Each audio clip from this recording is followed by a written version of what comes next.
Spam, spam, spam, spam. Hormel's new miracle meat in a can. Spam, an American icon, the famous canned ham. Mom would buy Spam. I refused to eat it. Spam? Oh, they're big Spam. Are you serious? Used for the manufacture of Spam, the most popular luncheon meat in the country. To eat something grand, ask for Spam. Ever peeked into your kitchen and spotted a can of Spam? Yep, we've all seen it. That familiar blue tin sitting there waiting to be opened. But have you ever wondered, what's the story behind this little can of meat? What's Spam stand for? Why has it been around for so long? How do they make it? This small can is more than just meat in a can. It has secrets and stories that have made us curious for a long time. Let's uncover the hidden story behind this mysterious meat.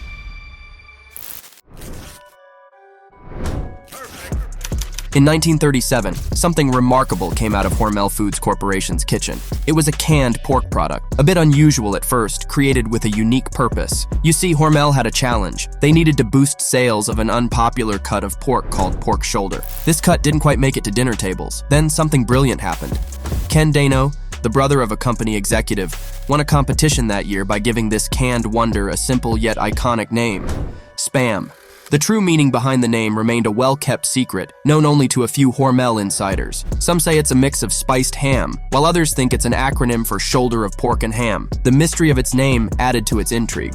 The story of Spam begins in the heartland of Minnesota, where the Hormel Foods Corporation brought this culinary marvel to life. Initially, it was marketed as a solution for quick and affordable meals, targeting busy housewives.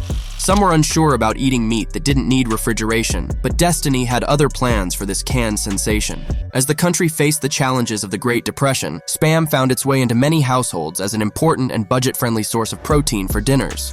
However, it was during the chaotic years of World War II that Spam truly became a household name. In the 1940s, during this tumultuous period, both Allied troops and regular people consumed over 100 million pounds of Spam, bridging gaps and satisfying hunger. People couldn't resist its appeal. It was nutritious, filling, cost-effective, and had an incredibly long shelf life, making it a valuable asset for the military.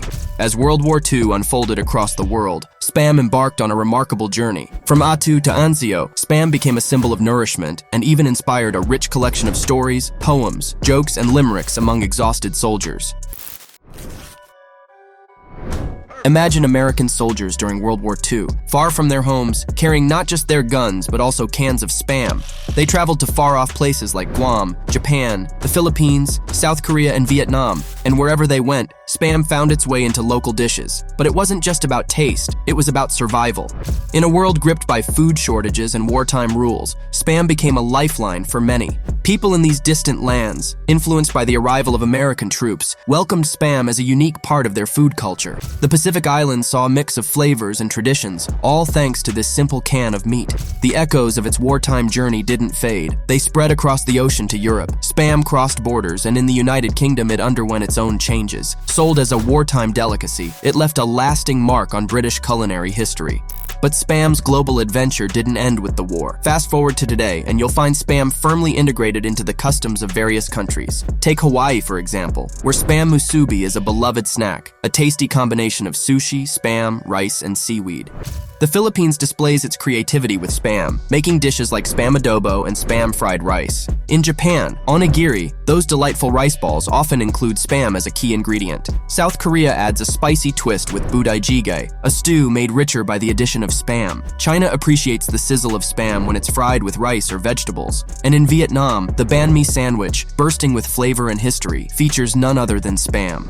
Spam's journey, from the battlefields of World War II to becoming a cherished culinary companion in diverse cultures worldwide, is a testament to its lasting appeal. But how do they make this delectable mystery? And what are the secret ingredients that give Spam its unmistakable charm?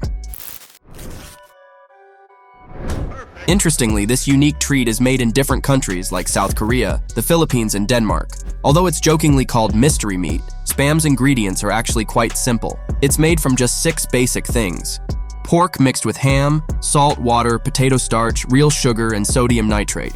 But the real story begins here. Instead of the Hormel company doing the pig butchering, they now get meat from suppliers and bring it to the processing plant. Pork shoulders go through a powerful press that squeezes the meat from the bone. On the other hand, ham needs a gentle touch as skilled meat cutters carefully remove it from the bone.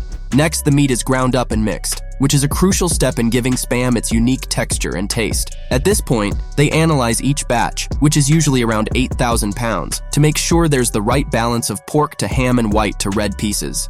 The ground meat then goes through refrigerated mixers, where they add other important stuff like salt, sugar, water, and sodium nitrite. Why? To prevent too much liquid from coming out while cooking, which could make it gooey. As this meat blend comes together, empty Spam cans get ready on a conveyor belt, waiting to be filled. Each can quickly get filled as it passes under the can fillers, so Spam gets snug in the cans. With the cans filled and sealed, they're off to a massive 6-story cooker. In there, hot water surrounds the cans, and they endure intense heat, sterilization, washing, and cooling. Once they leave this tall cooker, the cans are cool and ready for labels. Machines carefully stick polypropylene film labels on each can, cutting them with precision.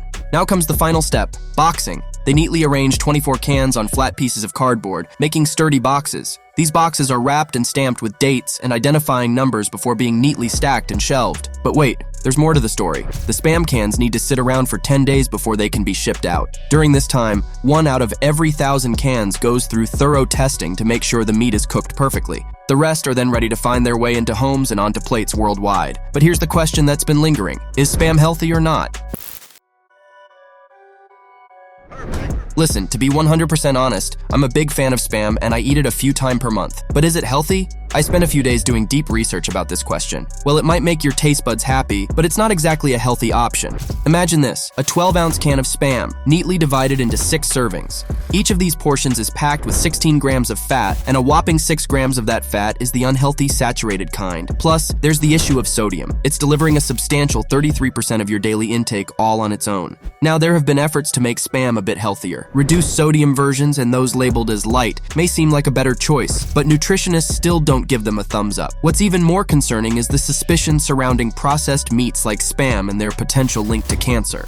A study from the University of Hawaii found that people who consumed a lot of processed meats faced a significant 67% increase in their risk of pancreatic cancer. Interestingly, there were no such alarming associations with poultry or dairy, so it appears there's more to this than just fat and cholesterol. Some experts even suggest that the way processed meat is made could be producing cancer-causing compounds in our bodies, and one of the culprits in the spotlight is sodium nitrate, which is found in Spam.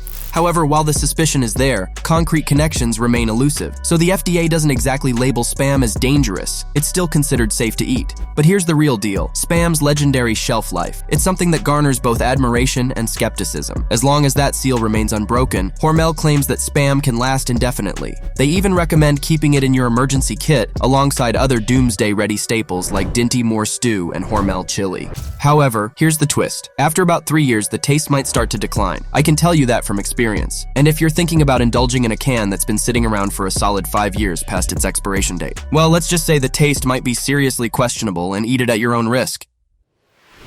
But there's more to Spam than just its taste. We grew up with Spam. Nostalgia plays a significant role, evoking simpler times for older generations and making it a cool vintage icon for the younger crowd. Share with us your experience with Spam in the comment section. Like, subscribe, and hit the bell notification. See you in the next Edible Tale.